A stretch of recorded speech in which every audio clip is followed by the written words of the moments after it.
Mulai. Bismillahirrahmanirrahim. Assalamualaikum warahmatullahi wabarakatuh.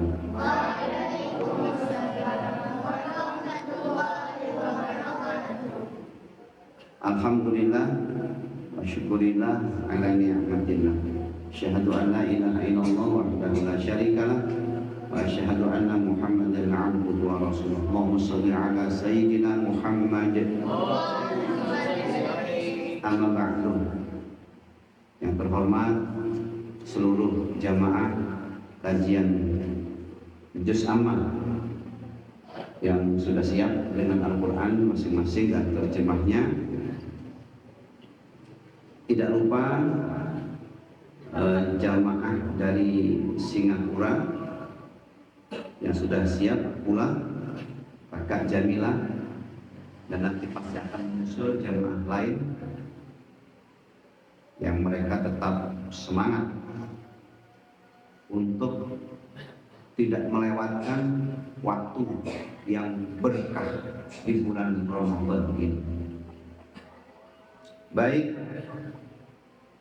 pada sore ini kita akan lanjutkan kajian kita tentang surah-surah dalam Juz Amma, dan sekarang kita akan kupas, akan mendalami, membahas tentang surah berikutnya, yaitu surah Al-A'la, atau kita sering menyebut surat Sabbihis karena diawali dengan kalimat Sabbihis.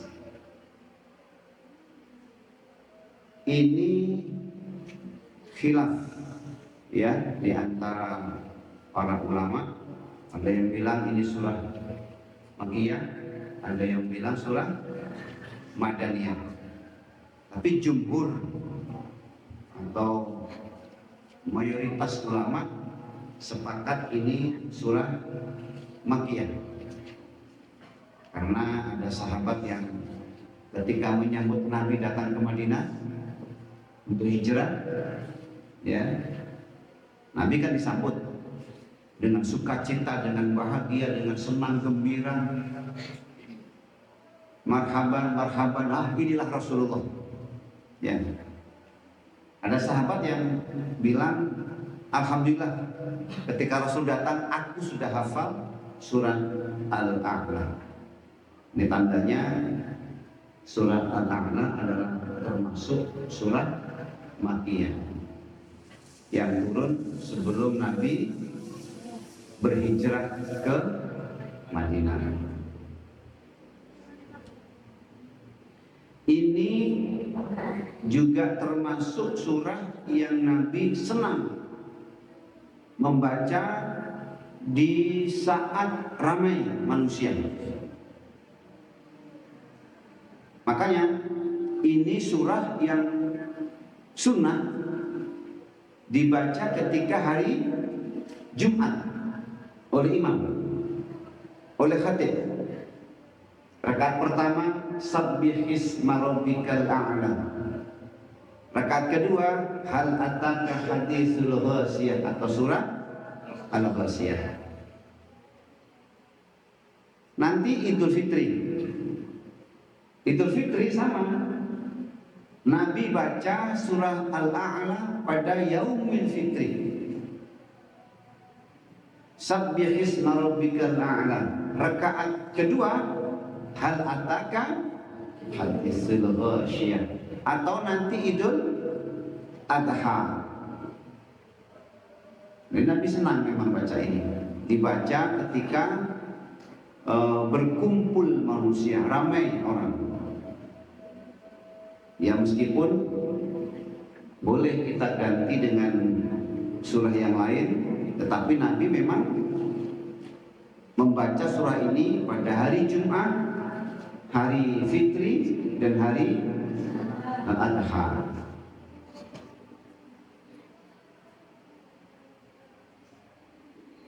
Baik, kita akan mulai dari ayat pertama. A'udzubillahi minasyaitonirrajim. Bismillahirrahmanirrahim. Sabbihisma rabbikal a'la.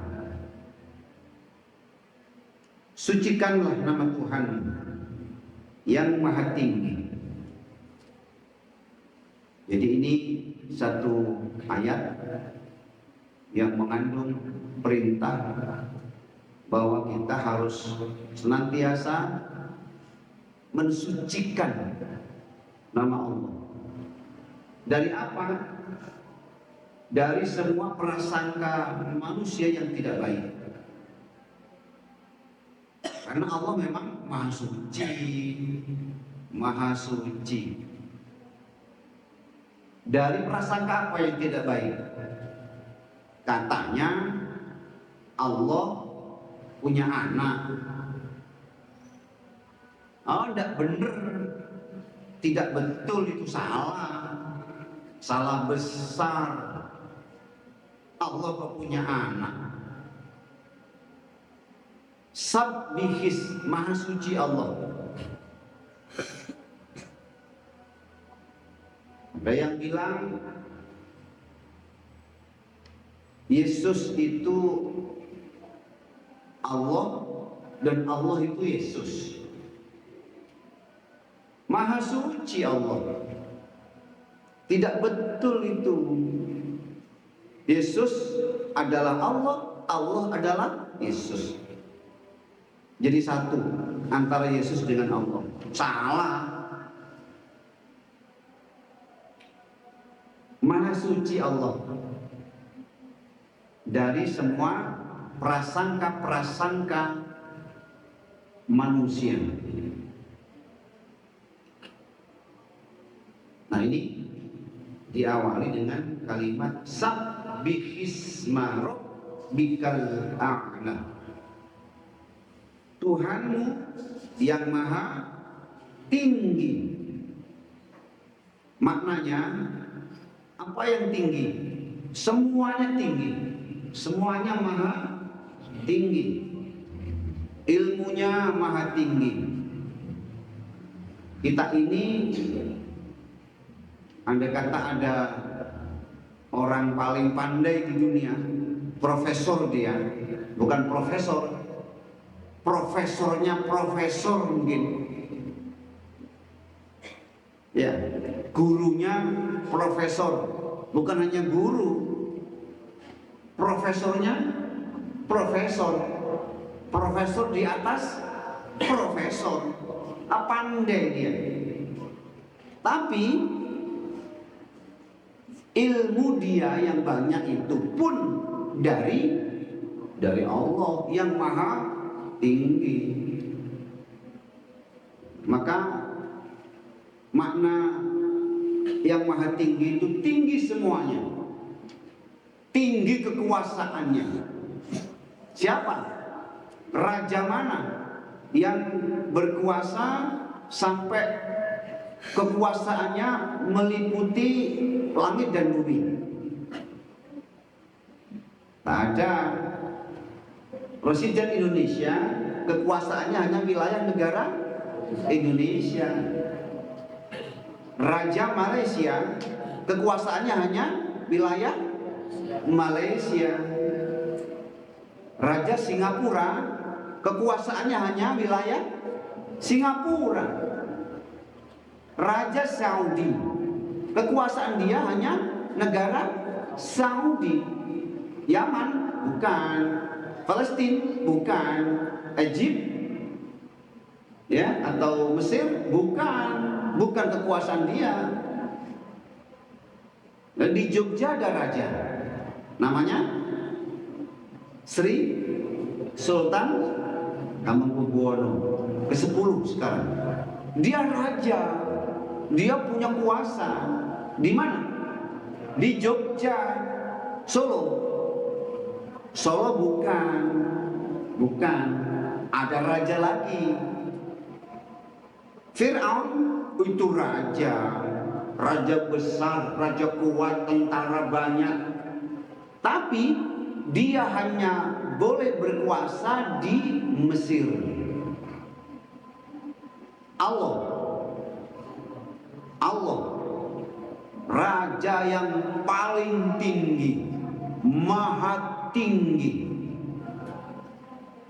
yang wilayah kekuasaannya mana? Langit dan bumi dengan seluruh isinya. Masya Allah, maha tinggi.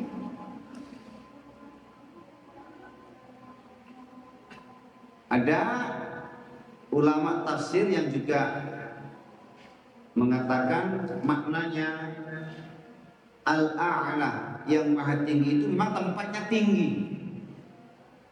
Allah itu di atas tinggi. Dia punya singgasana namanya Arsy, yang maha tinggi, di atas dan tinggi. Itu sebabnya secara fitrah manusia, apapun dia, yang penting dia manusia, fitrahnya kalau dia doa begini,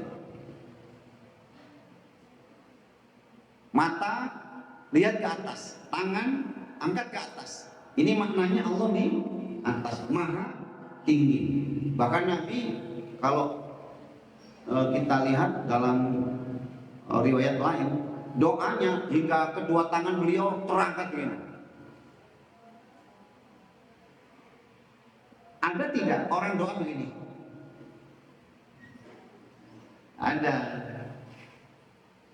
Itu namanya Allah tidak maha tinggi. Allah maha tinggi.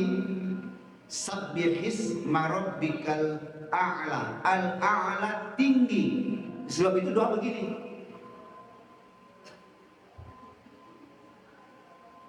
Tapi sekali lagi, laisa kamitslihi syai'un. Allah tidak sama dengan makhluknya, maka jangan membayangkan Allah kemudian seperti raja duduk pakai topi mahkota, bawa tongkat, jangan, tidak boleh. Sudah, Allah maha tinggi. Dan ulama menjelaskan memang tempatnya tinggi. Yang bilang Allah di atas ya Allah. Jangan berpikir macam-macam sudah. Oh berarti Allah punya tempat, jangan. Sudah titik, Allah maha tinggi dan bertempat di atas, sudah selesai. Ayat kedua, setelah Allah mengatakan sucikanlah nama Tuhanmu yang maha tinggi, ayat berikutnya allazi khalaqa fasawwa, yang menciptakan dan menyempurnakan. Menyempurnakan apa? Penciptaannya.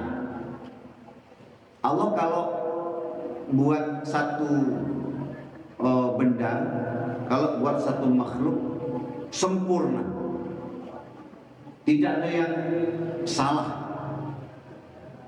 semuanya sempurna. Langit berlapis 7 dengan bintang, bulan, matahari, planet, sempurna, tanpa tiang. Allah bikin gunung-gunung sempurna, punya kaki, pasak, masuk ke bumi, oh sempurna. Allah bikin lautan dengan airnya yang asin dan airnya yang tawar, dan seluruh penghuni di dalamnya, ikan atau binatang-binatang laut lah, sempurna. Allah bikin semua binatang di atas bumi sempurna. Allah bikin kita manusia sempurna. Jika kita melihat ada ciptaan Allah yang sepertinya dia kurang sempurna, bukan Allah yang tidak sempurnakan dia. Jangan-jangan ada sesuatu kesalahan dari manusia. Yang pasti Allah maha sempurna. Allah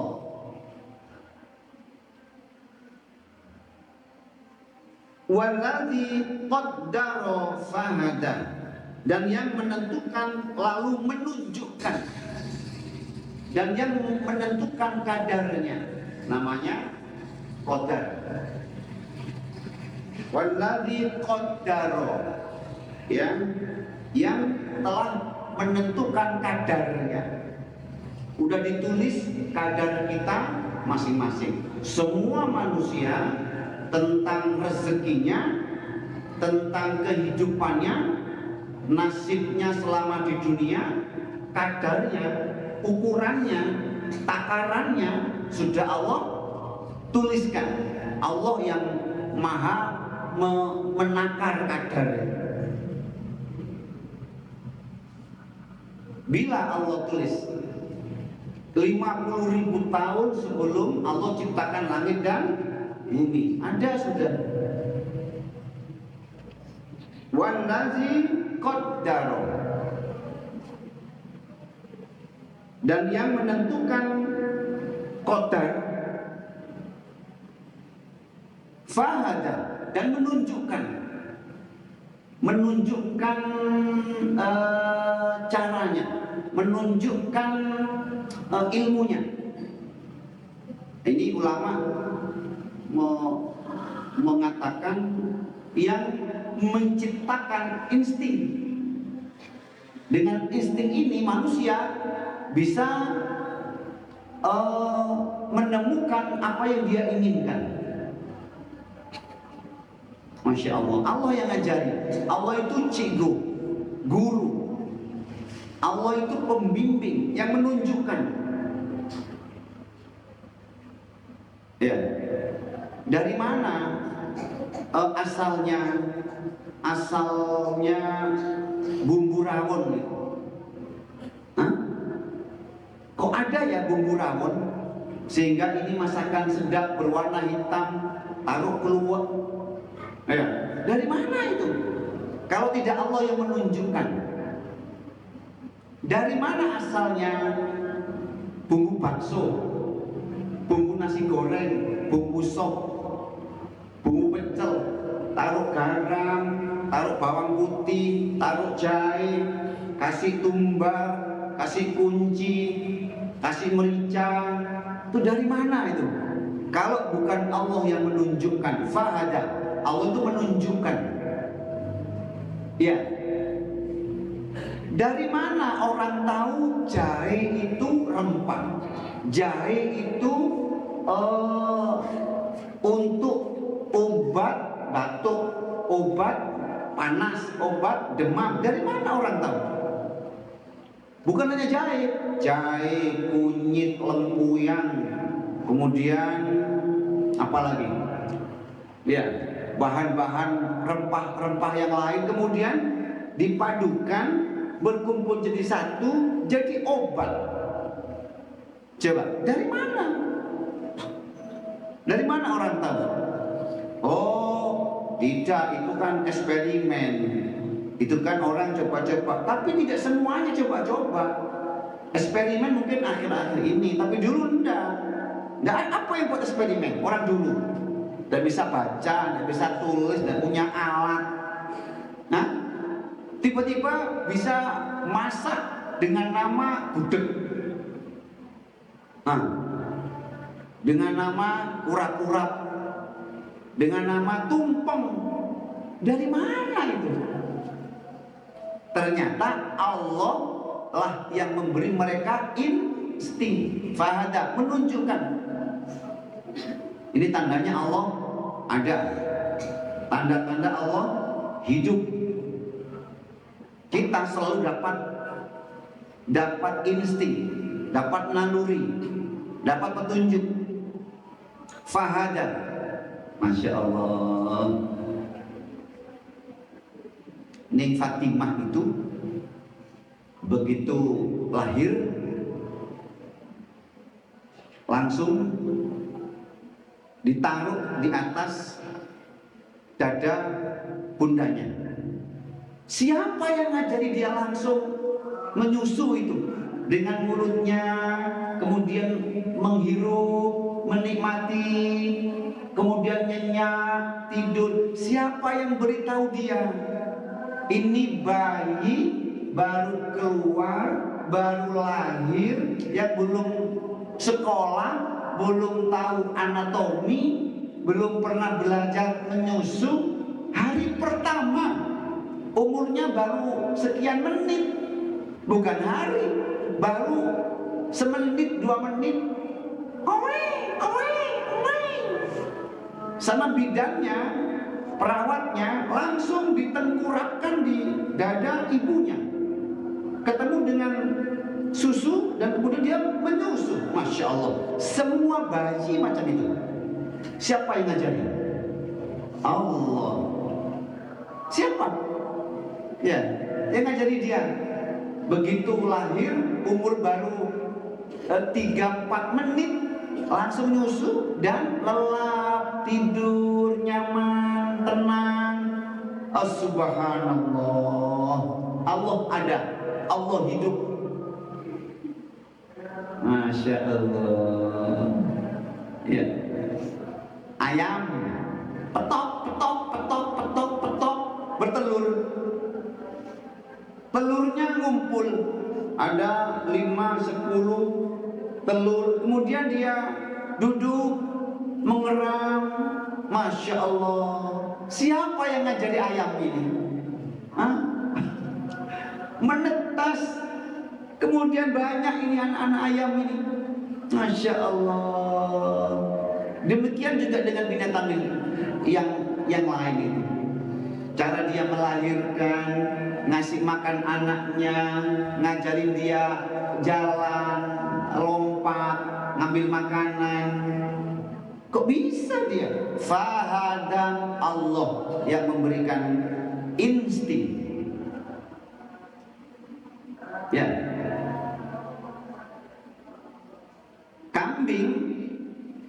Kambing jantan suka kambing betina. Iya. Iya. Ada enggak kambing jantan suka sapi betina?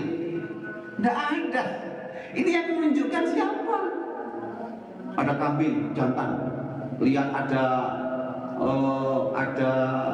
kebo, ada kuda betina lari nyari. Kan enggak ada. Kebo ya sama kebo, kuda sama kuda, sapi sama sapi, lembu sama lembu, buaya sama buaya. Kok bisa ya? Siapa ini yang menunjukkan? Allah. Ketemu kambing betina apa ketemu artis yang cantik? Hah? Senang ketemu mana? Loh, ini ada artis cantik, cantik banget, ya. Diberikan kambing jantan. Dia milih artis cantik ini apa milih kambing betina? Milih kambing betina. Ini siapa yang ngasih tahu? Allah. Siapa yang ngasih insting? Allah. Masya Allah. Ini namanya fahada. Subhanallah. Wallazi akhrajal mar'a, dan yang menumbuhkan tumbuh-tumbuhan. Ya, bukan hanya tumbuh-tumbuhan, rumput dengan aneka macam warna, semua Allah yang tumbuhkan. Ada rumput berwarna hijau, ada rumput berwarna kuning, ada yang berwarna merah. Semua Allah tumbuhkan. Kok bisa ini Allah? Subhanallah.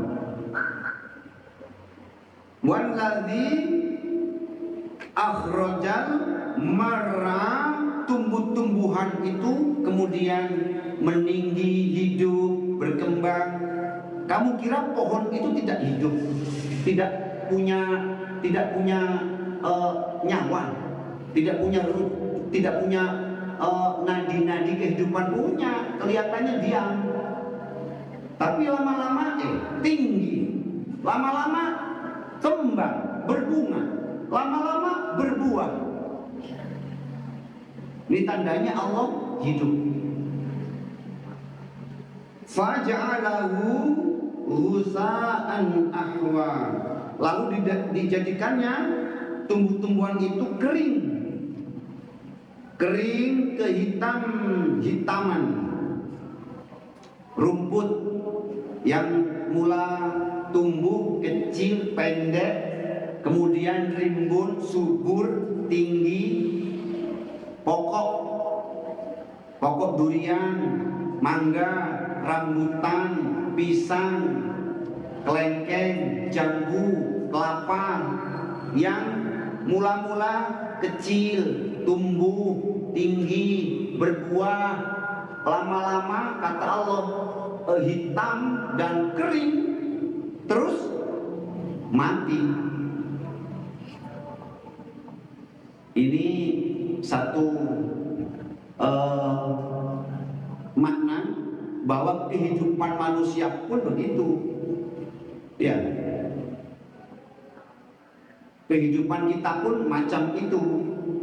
Dalam perut ibu lahir bayi, anak-anak, jalan, lari, pergi sekolah, kuliah, menikah, punya anak, punya rumah.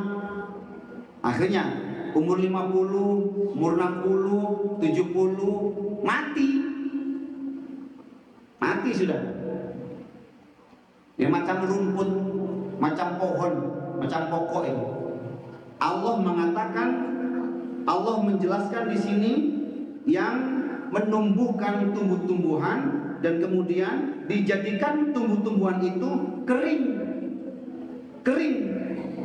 kehitam-hitaman.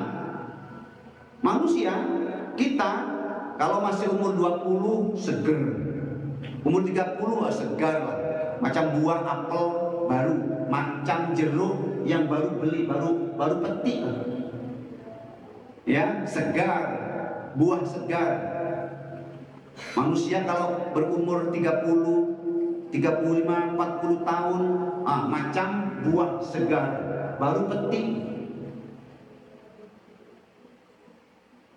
Umur 50 ada mulai kering, umur 60 tambah kering, 70 lebih kering lagi, kulit keriput, ya, kulit sudah mulai ya seperti kehilangan isinya, seperti tak ada air, kering. Sudah dia minum obat apa saja, dia mau terapi apa saja, tidak bisa. Manusia akan berhadapan dengan kodratnya, sunatullah. Allah bilang ini, itu tumbuh-tumbuhan, rumput-rumput yang awalnya, yang mulanya hijau segar, lama-lama kering. Nah selepas itu hitam, layu, mati. Ayat ke-6, sanuqri'uka fala tansa, akan kami bacakan Al-Quran kepadamu wahai Muhammad, maka kamu tidak lupa. Ya. Jadi Al-Quran itu langsung Allah ajarkan kepada Nabi Muhammad SAW, perlahan-lahan dikumpulkan, ya, dan Nabi dapat menghafal semua ayat Al-Quran dan langsung dapat pandai dengan tajwidnya, sebab Allah yang langsung mengajarkan. Masya Allah. Al-Quran itu dikumpulkan Allah ayat demi ayat, ya, selama beliau hidup di Makkah dan Madinah dalam waktu berapa tahun? 23 tahun, 13 tahun di Makkah, 10 tahun di Madinah. Allah turunkan Al-Quran, satu ayat, 2 ayat, Ya, dikumpulkan. Dan Nabi langsung hafal, langsung tahu tajwidnya, langsung pandai. Nah, kita menghafal satu ayat sudah berat, apalagi ayat ini panjang, apalagi menghafal satu surat, apalagi sudah tua, ya, lambat, lemot mau menghafal itu. Kalian yang masih MI kelas 2, kelas 3, kelas 4 itu lagi pada otak emas, cepat, ya, cepat menghafal, maka jangan disia-siakan. Tapi beda Rasulullah langsung diberi kemudahan oleh Allah dan tidak lupa. Kata Allah dan Nabi tidak lupa. Fala tansa, Nabi sekali Allah ajarkan dengan tajwidnya, disimpan di dada, hafal dan tidak lupa. Masya Allah. Andai kata kita langsung baca, langsung hafal, ya, baca saja kadang salah, masih bawa Quran dan baca terkadang masih salah. Bagaimana nak menghafal? Rasulullah beda, langsung Allah yang mengajarkannya. Ayat ke 7, illa masya Allah innahu ya'lamul jahra wa ma yakhfa, kecuali apa yang dikehendaki, kecuali apa yang dikehendaki Allah, sesungguhnya Dia mengetahui apa yang terang dan yang tersembunyi. Nabi hafal seluruh ayat Al-Quran dan pandai membacanya langsung dengan tajwidnya, dan Nabi tidak akan pernah lupa satu ayat pun, apalagi hilang. Kemudian Nabi mengajarkan kepada sahabat pun pandai dan banyak yang hafal Quran dari dulu, sejak Al-Quran diturunkan sampai sekarang. Di Jombang itu ada berapa pesantren tahfidz Quran? Tak terhitung, banyak. Pesantren menghafal Quran, tahfidz banyak. Sekarang bukan hanya pesantren, sekolah pun ada tahfidz. Sekolah yang baru buka untuk anak-anak umur 5 tahun macam Al-Banun sudah ada tahfidz. Masya Allah, tahfidz Quran, belajar menghafal Quran. Belum ditambah pondok pesantren, ma'had, tahfidz Quran banyak. Di Jombang banyak. Berapa ribu orang di Jombang hafal Quran? Tak tahu kita, banyak. Soalannya, pertanyaannya, bagaimana mungkin Al-Quran akan dipalsukan? Hah? Macam mana? Bisa tidak? Bisa tidak Al-Quran dipalsukan? Satu ayat saja, bukan satu ayat, satu kalimat saja, bukan satu kalimat, satu kata bahkan. Oh, tidak bisa, pasti gagal. Kenapa? Karena banyak yang hafal Al-Quran. Masya Allah. Kitab lain yang katanya suci dari Tuhan, tak sama. Satu dengan yang lain beda, bunyinya beda, kalimatnya beda. Kenapa? Memang bukan kitab suci. Di dunia ini tak ada satupun pendeta atau pastor yang boleh hafal Injil. Tidak ada. Tidak ada satupun. umat Kristiani yang menghafal Injil mereka. Ada, ya, atau kitab-kitab yang lain lah, ada. Tapi Al-Quran, Masya Allah, anak umur 5 tahun dah hafal, 10 tahun dah hafal, 16 tahun dah hafal. Masya Allah. Ini tandanya Al-Quran memang dari Allah. Kalau toh ada yang lupa, ya Allah bilang dalam ayat ke-7, kecuali apa yang dikehendaki Allah. Sesungguhnya dia mengetahui apa yang terang dan apa yang tersembunyi. Allah Maha tahu.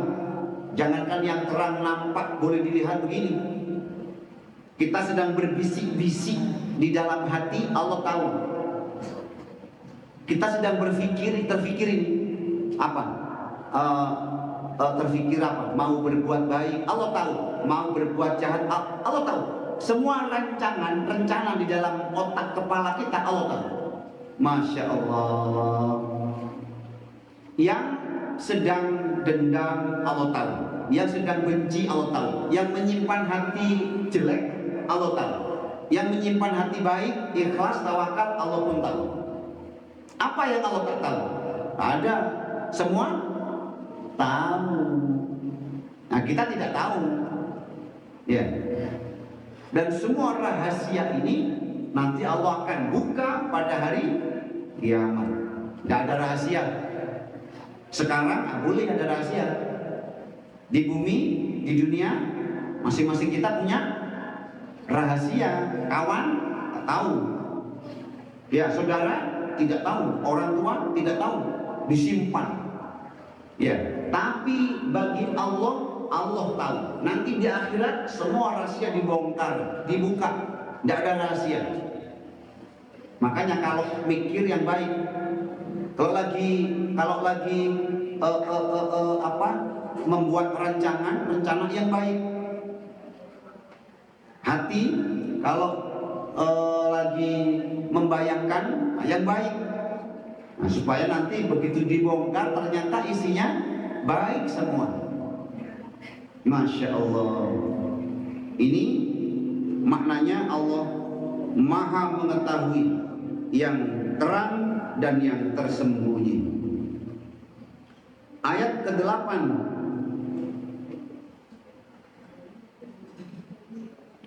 Wa nuyassiruka lil yusra, dan akan kami mudahkan bagimu jalan yang mudah.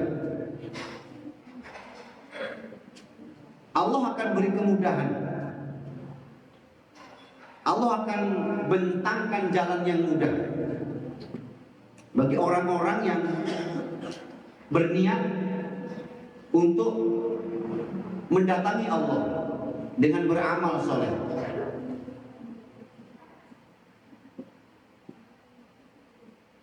Dengan Al-Quran ini Allah akan mudahkan segala urusan kita. Islam ini bikin mudah semua urusan. Al-Quran ini bikin mudah semua perkara. Coba anak-anak, apa yang susah dalam beragama? Hah? Apa yang susah? Tak ada. Ya, tak ada yang susah. Sholat memang wajib berdiri, ya, tapi itu pun bagi yang mampu. Nah, bagi Mbak Joyo yang sudah tidak mampu, boleh duduk di atas kursi. Mana agama yang buat kita susah, sulit? Tidak ada, tidak ada. Ya, duduk tidak bisa. Berbaring, mau ambil wudhu tidak bisa. Kalau tidak bisa maka diwudhukan, dibantu, ditolong oleh keluarganya, oleh anaknya, diwudhukan. Masya Allah. Ini bulan puasa ini orang tua yang sudah lanjut, orang yang kerja keras, ya, para pekerja yang pekerjaannya berat, boleh tidak puasa, ayo bayar fidyah. Boleh. Ringan. Apa agama yang berat? Tidak ada. Tidak ada. Apa yang berat? Tidak ada. Tak ada air, mau sholat, tayamum. Macam mana tayamum? Ini di atas pesawat, lagi terbang. Di pesawat nggak ada air, nggak ada tayamum, nggak ada tanah, nggak ada debu. Nah, terus bagaimana? Sudah sholat tanpa wudhu. Boleh, boleh. Ini fatwa Syekh Utsaimin. Nah, gimana? Yang penting jangan sampai tinggalkan sholat, jangan. Selagi ruh masih ada, nyawa masih di badan, akal, pikiran masih normal, maka jangan pernah tinggalkan sholat. Ada air, wudhu. Boleh wudhu, wudhu. Tak boleh sama dokter, tayamum. Senang sudah. Mana yang berat-berat mana? Masya Allah. Quran itu bikin mudah semua perkara, semua urusan kita. Yang bikin sulit ada manusia. Yang bikin susah itu manusia. Yang bikin urusan jadi panjang itu manusia. Musafir, orang yang bepergian, bukan hanya boleh sholat di atas kendaraan, pesawat, kereta, bahkan boleh jamak, menggabungkan dua waktu jadi satu waktu, zuhur dengan asar, maghrib dengan isya. Bukan hanya boleh jamak, mereka pun boleh kasar. Yang empat jadi dua, zuhur dua, asar dua, maghrib tiga, isya dua, subuh sudah dua, jangan dikosor habis nanti, ya. Masya Allah, senang, mudah.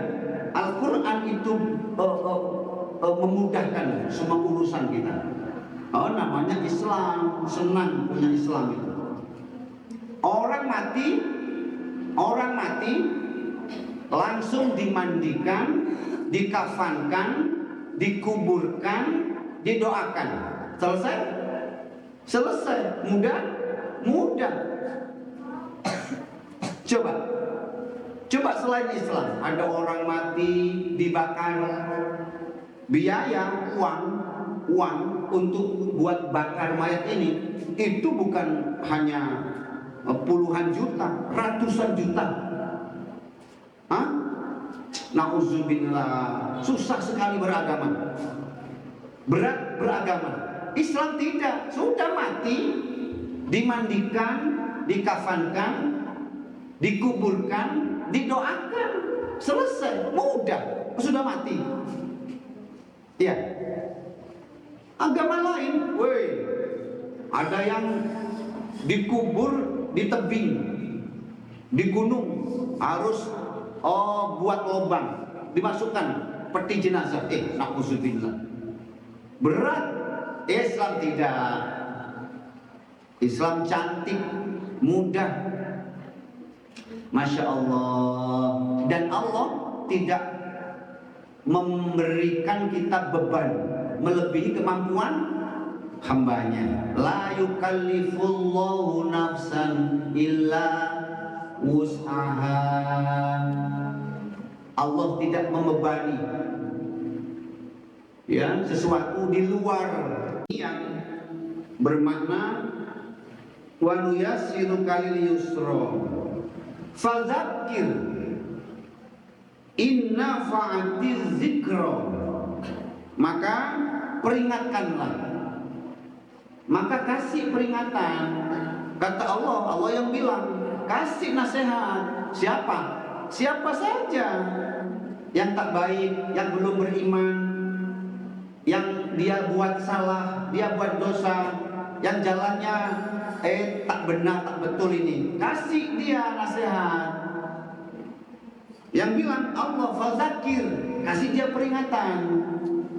Ya, siapa? Anakmu, kakakmu, adikmu, ayahmu, bundamu, kawanmu, siapa saja.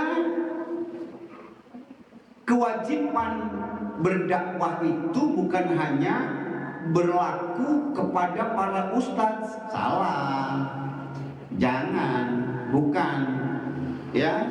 Kewajiban kasih nasihat itu bukan hanya bagi para ustazah, mubaligh yang sudah pernah masuk pesantren, yang pandai agama, enggak, salah.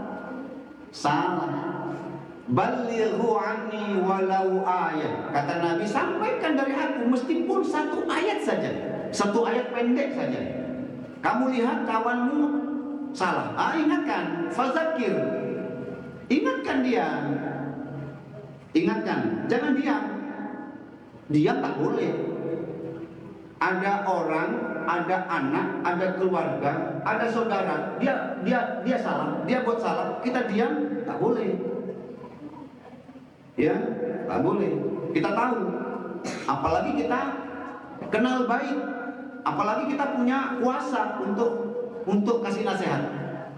Maka kata Allah, fazakir inna fa'atiz zikro, maka peringatkanlah, karena peringatan itu berguna.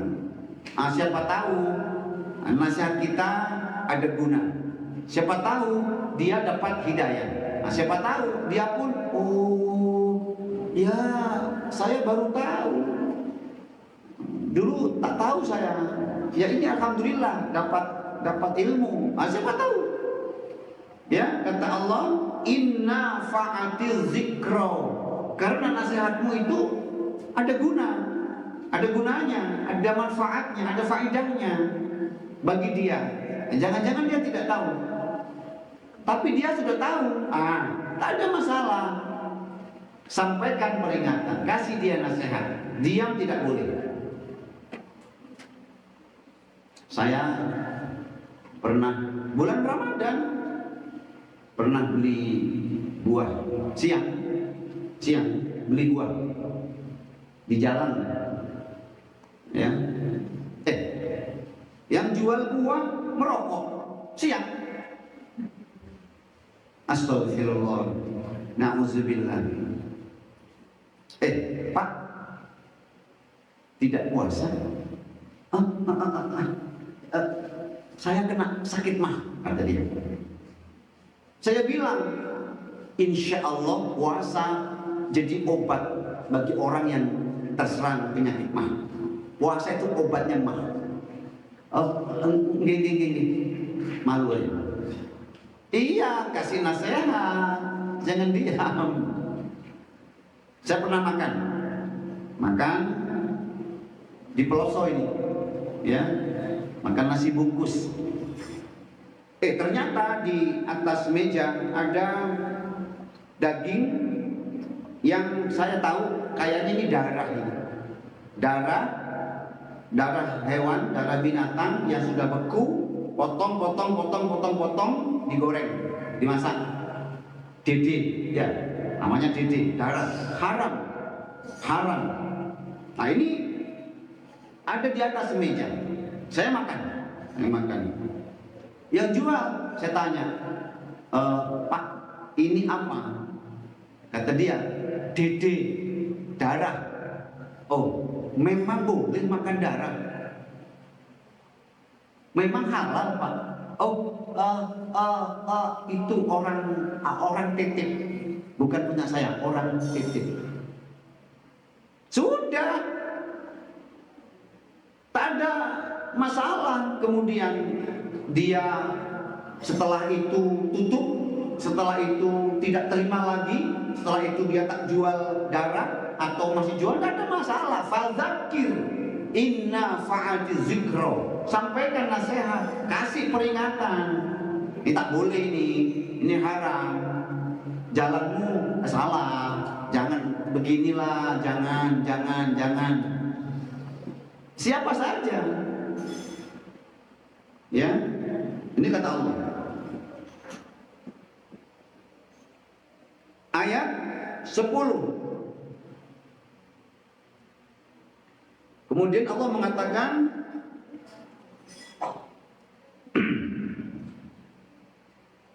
sayadzakkaru may yakhsha.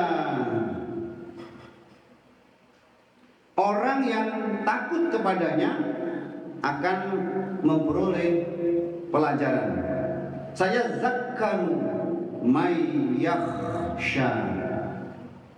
Nah, siapa tahu saudara, kawan, sahabat, keluarga, anak, cucu, bahkan orang tua yang sudah kita beri nasihat itu kemudian takut kepada Allah. Oh betul ini dia benar. Nah, dia pun bertaubat. Nah itu jadi jariah kita. Jadi jariah yang pahalanya akan terus mengalir sampai masuk ke dalam kubur. Ya, insya Allah kita kasih tahu orang, kamu sebelum tidur baca surah Al-Mulk. Tabarakalladzi biyadihil mulk, 30 ayat. Kalau kamu baca ini, maka Allah tak akan azab kamu di alam kubur. Betulkah? Betul. Dia buat, kemudian dia mengamalkan. Kita yang pernah suruh dia sudah mati, dia terus mengamalkan, kita dapat pahalanya, insya Allah. Tapi kalau kita kasih orang cara berbuat dosa, hati-hati. Kita sudah mati, orang sudah mati, tapi dia masih buat dosanya, maka kita dapat dosa jariah. Hati-hati. Makanya setiap orang di muka bumi yang membunuh, apalagi dipotong-potong, maka Qabil akan dapat dosanya. Kenapa? Nah, sebab dia orang yang pertama ngasih tahu macam mana cara membunuh. Masya Allah. Ya, maka kasih nasihat, kasih peringatan, siapa tahu berguna, bermanfaat, dia pun kemudian takut kepada Allah. Sayadzakkaru may yakhsha wa yatajannabuhal ashqa. Ayat 11. Dan orang yang celaka akan menjauhinya. Orang-orang yang senang dapat nasihat, dia dekat. Ya, kawan, saudara, keluarga yang senang dapat nasihat, dia akan mendekat. Semakin rapat, semakin baik, semakin indah persahabatan. Tapi orang yang tidak senang dikasih nasihat, ya dia akan jauh. Tak ada masalah, tak ada urusan kita kasih nasihat dia. Selepas itu dia menjauh, tak ada masalah. Kita tak ada niat untuk memutus, membuat dia jauh. Tidak. Kita kasih nasihat, ini baik, kalimatnya baik, caranya baik, tempatnya baik, tidak singgung dia, tidak banyak orang. Ya. Dan orang yang celaka akan menjauh. Orang yang tidak senang dikasih nasihat akan celaka. Ya, tidak senang pergi kelas, tidak senang datang pengajian, tidak senang ilmu, tidak cinta ulama, tidak cinta ustadz, tidak cinta orang yang memberikan pelajaran, akan celaka. Dari mana dia akan dapat cahaya kalau dia jauh dari ilmu? Ilmu itu kan di tangan ulama. Dia jauh, celaka dia. Alladzi yaslan narul kubro, karena celaka maka orang ini yang akan masuk api yang membakar, api yang besar. Tidak dekat ustaz, tidak dekat ulama, tidak belajar Al-Quran, tidak pandai agama, tidak bertanya, dikasih nasihat lari, kasih nasihat jauh, celaka. Karena celaka tempat tinggalnya neraka yang menyala. Allazi yaslan narul kubro, neraka yang kubro, besar. Summa la yamutu fiha wa la yahya. Kemudian di dalam neraka itu ia tidak mati dan tidak hidup. Masya Allah, Masya Allah. Penghuni neraka itu mati tidak, hidup pun tidak. Mati tak, hidup pun tak. Bagaimana ini? Sakit, susah, berat. Kalau mati, mati sekalian. Kalau hidup, hidup sekalian. Ini mati tidak, hidup tidak. La yamutu wa la yahya. Berat, dibakar di dalam api yang kubro, besar, mati tidak, hidup tidak. Nah terus di antara keduanya, orang-orang yang jauh dari agama, jauh dari hidayah, dikasih tahu lari.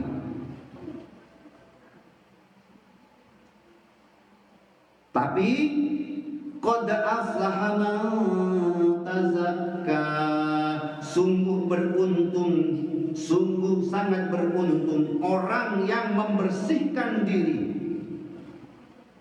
Insya Allah, beruntung siapapun orang yang membersihkan diri, belajar, terus belajar, terus belajar, terus belajar, ya, bertanya, terus taubat, ya, terus datang, pergi kajian, dengarkan ceramah, dekat dengan ulama, bertanya, belajar Al-Quran, buka terjemahnya, belajar maknanya, jadi tahu. Beruntung orang ini.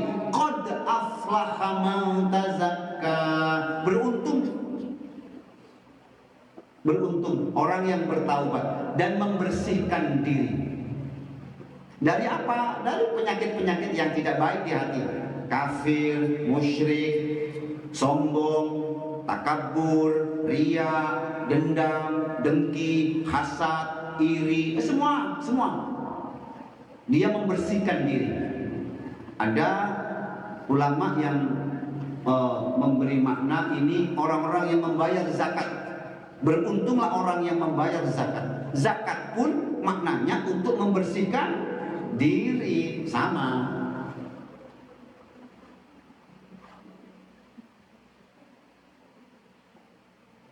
Ayat 15. Wa dzakara isma rabbih fasalla. Dia orang yang beruntung sebab dia membersihkan diri. Kemudian dia ini orang yang selalu ingat zikir. Wa dzakara isma rabbih fasalla. Dia senantiasa berzikir dan kemudian dia pun tak lupa sholat. Siapakah orang yang beruntung? Mereka yang membersihkan diri. Siapa dia? Orang yang banyak zikir. Jalan, berdiri, duduk, berbaring, di dalam bus, dalam kereta, dalam pesawat, di kantor, di rumah, ya, di jalan. Astagfirullah, astagfirullah, astagfirullah, astagfirullah, astagfirullah. Subhanallah, subhanallah, subhanallah. Berzikir, lidahnya terus berzikir. Nah, sudah maghrib, tapi tinggal 2 ayat, 3 ayat, kita teruskan. Bal tu'thirunal hayatad dunya. Namun kamu orang-orang yang mengutamakan dunia. Wal akhiratu khairu wa abqa. Padahal akhirat itu lebih baik dan lebih utama, lebih baik dan lebih kekal. Inna hadza la fi suhufil ula. Sesungguhnya ini benar-benar ada dalam lembaran-lembaran kitab-kitab yang terdahulu. suhufi Ibrahim wa Musa. Termasuk sudah ada pelajaran ini pada kitabnya Ibrahim dan Musa, tentang orang-orang celaka yang tidak mau diberi nasihat, ya. Kemudian tentang orang-orang yang beruntung, yang membersihkan diri, kemudian dia banyak zikir dan sholat, sehat sholat, sakit sholat, kaya sholat, miskin sholat, hujan sholat, terang sholat, ya, semua sholat. Masya Allah. Ini surah Al-A'la atau Sabbihis. Nah, bulan Ramadan, bulan untuk membersihkan diri, maka kita akan sibuk sampai nanti selesai dengan amal soleh, dengan ibadah, termasuk dengan puasa. Semoga Allah bersihkan kita, bersihkan hati kita, bersihkan hidup kita, dan kita selamat dunia akhirat. Bismillahirrahmanirrahim. Allahumma sholli ala sayyidina Muhammad. Alhamdulillahirabbil alamin. Rabbana atina fid dunya hasanah wa fil akhirati hasanah wa qina azabannar. La ilaha illa anta subhanaka inni kuntu minaz zalimin. Subhana rabbika rabbil izzati amma yasifun wa salamun alal mursalin. Alhamdulillahi rabbil alamin. Demikian, sudah datang waktu maghrib, silahkan buka puasa. Jangan lupa baca doa. Bismillahirrahmanirrahim. Allahumma barik lana fima razaqtana wa qina azabannar.